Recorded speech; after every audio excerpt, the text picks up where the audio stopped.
اپنے سفیر کو بھیجا جس کا نام مسلم ابن عقیل ہے۔ مسلم ابن عقیل کوفہ پہنچے۔ کوفہ پہنچنے کے بعد جانتے ہیں لوگوں نے ہاتھوں پہ بیعت بھی کر لی، کیونکہ آقا حسین نے ایک پیغام بھیجا تھا، ایک پیغام بھیجا تھا، ایک خط بھیجا تھا مسلم کے ہاتھوں کہ اے کوفے والوں، اگر تم نے مسلم کے ہاتھوں پہ بیعت کر لی تم سمجھو تم نے حسین کے ہاتھوں پہ بیعت کر لی، تم اگر مسلم کے ساتھ ہو گئے تو تم سمجھو تم حسین کے ساتھ ہو گئے۔ لو جناب مسلم کوفہ پہنچے، لوگوں نے بیعت کر لی، سب نے قسم دکھائی کہ ہم مسلم کے ساتھ ہیں یعنی حسین کے ساتھ ہیں۔ لو قسم کھا لی، لیکن ادھر جانتے ہیں ایک یا دو دن گزرے تھے کہ مسلم نے کیا دیکھا، نماز مغربین پڑھائے اور نماز مغربین ختم ہوئی، اب جب پیچھے پلٹ کے دیکھتے ہیں مسجد کی سفید خالی ہے، صرف پیچھے دو بچے ہیں جسے مسلم اپنے ساتھ لے کے آئے تھے، ایک محمد ہے ایک ابراہیم ہے۔ دونوں بچوں کے لیا لینے کے بعد اب جانتے شام ہو چکی ہے، نماز مغرب کے بعد اندھیرا ہو چکا ہے، کوفے کی گلیوں میں جناب مسلم جا رہے ہیں اور حکومتی پہرے دار اس کوفے کی گلیوں میں ٹہل رہے ہیں، چراغ روشن کر رہے ہیں، کیونکہ تاریخ ہو چکی ہے۔ لوگ چراغ روشن کر رہے تھے، مسلم نے دیکھا کچھ لوگ ایسے بھی ہیں جو چہرے پہ نقاب ڈالے ہوئے ہیں اور چراغ کو بجھا رہے ہیں تاکہ مسلم ان گلیوں سے گزر سکے۔ جناب مسلم گلیوں سے گزرتے گزرتے ایک جگہ پہنچے، اس کا گھر جس کا نام ہے قاضی شریح۔ قاضی شریح کے گھر پہ پہنچے، دخل باب کیا دروازے پہ، قاضی شریح نے دروازہ کھولا۔ اب جو دروازہ کھولا تو جناب مسلم کہتے ہیں قاضی شریح کیا تو مجھے پہچانتا ہے؟ قاضی شریح نے کہا پہچانتا تو ہوں، لیکن یہاں کیوں آئے ہیں؟ ارے مسلم نے کہا ایک رات کی پناہ دے دو، بس ایک رات کے لیے اپنے گھر پہ پناہ دے دو۔ قاضی شریح نے یہ کہہ کے منہ پہ دروازہ بند کیا، ارے تم جانتے ہو نا کوفے کا حاکم کتنا سخت ہے، ارے تمہارے ساتھ میں بھی مارا جاؤں گا۔ اللہ اے مظلومی جناب مسلم کی، قاضی شریح نے منہ پہ دروازہ بند کیا اور یہ کہہ کے بند کیا کہ مسلم تمہارے ساتھ میں بھی مارا جاؤں گا، کیونکہ کوفے کا حاکم بہت سخت ہے۔ ایک مرتبہ جناب مسلم نے پھر سے دخل باب کیا اور دخل باب کرنے کے بعد کہا کہ قاضی شریح مجھے پناہ نہ دے لیکن کم سے کم میرے ان دو چھوٹے چھوٹے بچوں کو پناہ دے دے، ارے میرے بچوں کو پناہ دے دے، بس ایک رات کی بات ہے۔ قاضی شریح نے پھر وہی جواب دیا، اے مسلم تم جانتے ہو نا کوفے کا حاکم بہت سخت ہے، اگر بچوں کو پناہ دیا تو بچوں کے ساتھ مجھے بھی مار دے گا۔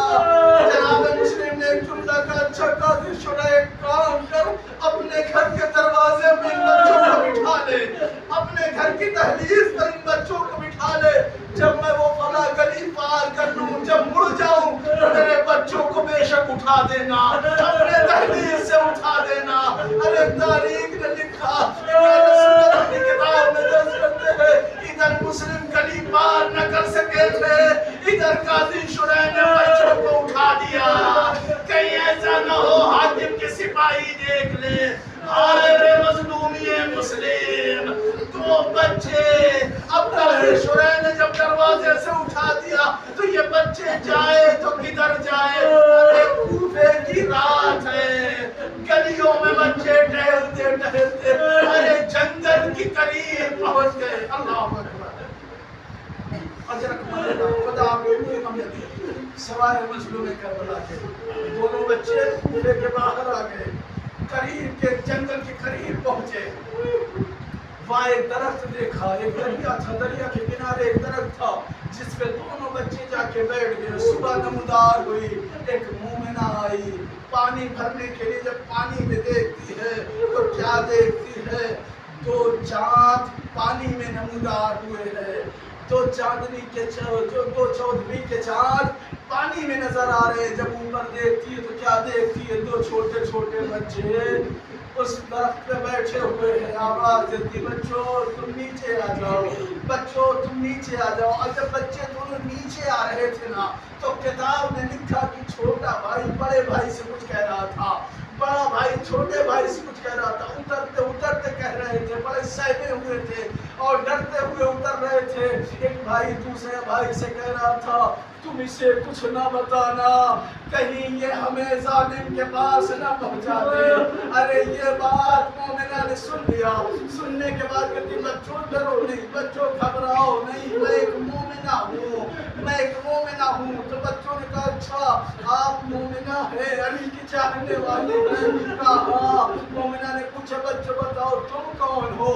کہا ہم مسلم ابن عقیل کے فرزند ہیں. ارے ذرا سننا تو کہا کیا مسلم ابن عقیل؟ ارے میں تو ان کی جاننے والی ماننے والی ہوں, میں ان کی محبہ ہوں. چلو تمہیں گھر لے کے چلتی ہوں. دونوں بچوں کو گھر پہ لے کے آئی. بچن تم نے مسائل کو مجلس تمام کر دی. بچوں کو گھر پہ لے کے آئی. لے کے آنے کے بعد ایک جملہ کہا سنو میں کھانا کھلا دیتی ہوں. بچوں کو کھانا کھلایا. کھلانے کے بعد ایک جملہ کہا سنو میں تمہیں چھت والے کمرے میں لے جا کے بند کر دوں گی, باہر سے تالا لگا دوں گی. بچوں نے پوچھا وہ کیوں؟ کہا میرا شوہر ظالم ہے, اگر اس نے دیکھ لیا تو وہ تمہیں نہیں چھوڑے گا. ہاں جب میرا شوہر چلا جائے گا تو میں دروازہ کھول دوں گی. بچوں نے کہا ٹھیک ہے. بچوں کو لے گئی. لے جانے کے بعد اندر داخل کیا اور دروازہ بند کیا, باہر سے تالا لگا دیا. جو تھوڑی دیر کے بعد وہ ظالم شوہر آ گیا. آنے کے بعد جیسے ہی دروازہ کھولا مومنہ نے, ظالم شوہر اندر آتے ہی کہتا ہے کاش وہ دونوں بچے مجھے مل جائے, کاش وہ دونوں بچے مجھے مل جائے. ارے ان دونوں بچوں کی وجہ سے میں صبح سے لے کے شام تک ان بچوں کو تلاش کر رہا ہوں. ارے ان بچوں کو تلاش کرتے کرتے میرا قیمتی گھوڑا مر گیا ہے, میں اس کا بدلہ ان بچوں سے دوں گا. ارے اتنا کہنا تھا مومنہ چڑھ گئی. کہتی ہے ارے ان بچوں نے کیا بگاڑا ہے, انہیں ان کے گھر چھوڑ دینا. کہا نہیں میرا قیمتی گھوڑا مر گیا ہے, میں ان بچوں کو صبح سے ڈھونڈ رہا تھا, اگر مل گئے تو گھوڑے کی قیمت وصول کروں گا. اللہ اکبر. جملہ سنو, رات کی تاریخ ہوئی. یہ ظالم سو ہی رہا تھا کہ اس کے کانوں میں جانتے کچھ آواز آئی رونے کی. وہ اس وجہ سے کیونکہ ان بچوں نے خواب میں دیکھا کہ رسول خدا آئے ہوئے ہیں اور باہیں پھیلا کے کہہ رہے ہیں اے مسلم کے دونوں بچوں اب بہت دن نہیں رہا, رسول تمہیں لینے آئے ہیں, مسلم کے بچوں میرے پاس آ جاؤ. ارے یہ خواب دیکھنا تھا. دونوں بچے اٹھ کے رونے لگے. چھوٹا بھائی بڑے بھائی سے یہی بیان کر رہا میں نے خواب میں دیکھا کہ رسول مجھے لینے آئے تھے. بڑا بھی کہہ رہا ہے کہ رسول مجھے لینے آئے تھے. ارے رو ہی رہے تھے. اس کے کانوں میں آواز گئی. یہ اٹھ کے کہتا ہے کون ہے, کس کے رونے کی آواز آ رہی ہے؟ مومنہ نے کہا پڑوسی کے بچے رو رہے ہیں.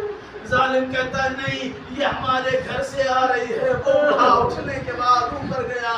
اب جیسے ہی دروازہ کھولنا چاہا مومنہ قریب آ گئی, پیروں کو پکڑ لیتی, کہتی نہیں یہ دروازہ نہ کھولنا. تاریخ نے لکھا اس نے اس مومنہ کو بھی مارا اور مارنے کے بعد دروازہ کھولا. اندر اندھیرا تھا, اندر اندھیرا تھا. ہاتھوں کو پھیلائے ہوئے تلاش کر رہا تھا. ارے اچانک اس کا دایاں ہاتھ چھوٹے بھائی کے بالوں میں گیا. بالوں میں جانے کے بعد دوسرا بایاں ہاتھ بڑے بھائی کے بالوں میں گیا. ارے بال کو پکڑا, کھینچتے ہوئے باہر لایا. باہر لانے کے بعد گھر میں ایک ستون تھا جہاں پر رسیوں سے باندھ دیا. باندھنے کے بعد ایک جملہ کہتا ہے اے بچوں تمہاری وجہ سے میرا قیمتی گھوڑا مرا ہے. رخسار پہ بچوں کے تماچا لگایا. ارے اسی گھوڑے کی قسم ان بچوں پہ نکال رہا ہے. لوگوں میں نہ بار بار کہہ رہی ارے یہ معصوم بچے, انہیں مارنے سے کیا فائدہ. اللہ اکبر. اجرکم اللہ. خدا کو کوئی غم نہیں سوائے مظلوم کربلا کے. بس مسائل کے آخری جملے سنو. صبح نمودار ہوئی, سارے مسائل چھوڑ دیا. صبح نمودار ہوئی, دونوں بچوں کو لے کے نہر کے قریب پہنچا. ارے ایک دریا کے قریب پہنچنا تھا. ایک مرتبہ کہتے ہیں بچوں تم رکوع کی حالت میں چھپ جاؤ تاکہ میں تلوار تمہاری گردن پہ چلا سکوں. ارے بڑا بھائی اور چھوٹے بھائی دونوں ایک دوسرے کو دیکھنے لگے. چھوٹا بھائی کہتا سنو بڑا بھائی باپ کے برابر ہوتا ہے, ایک ایک کام کرو تم مجھے پہلے قتل کرنا. تو بڑا بھائی آگے بڑھ کے چھوٹا بھائی بیٹے کے برابر ہوتا ہے, لہٰذا پہلے مجھے قتل کرنا, بعد میں میرے بھیا کو مارنا. ارے اتنی بحث ہو ہی رہی تھی کہ ظالم کہتا ہے میں دونوں کو ایک ساتھ قتل کروں گا. لو تلوار چلائی, لو گردن اڑی, جسم کو اٹھا کے نہر میں پھینکا اور ان دونوں بچوں کے سروں کو اٹھایا.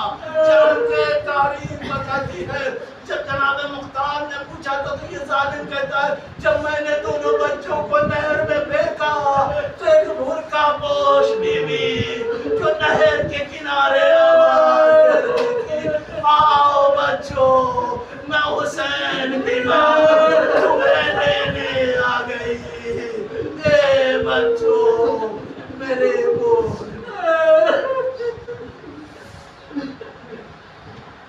اِنَّا لِلَّهِ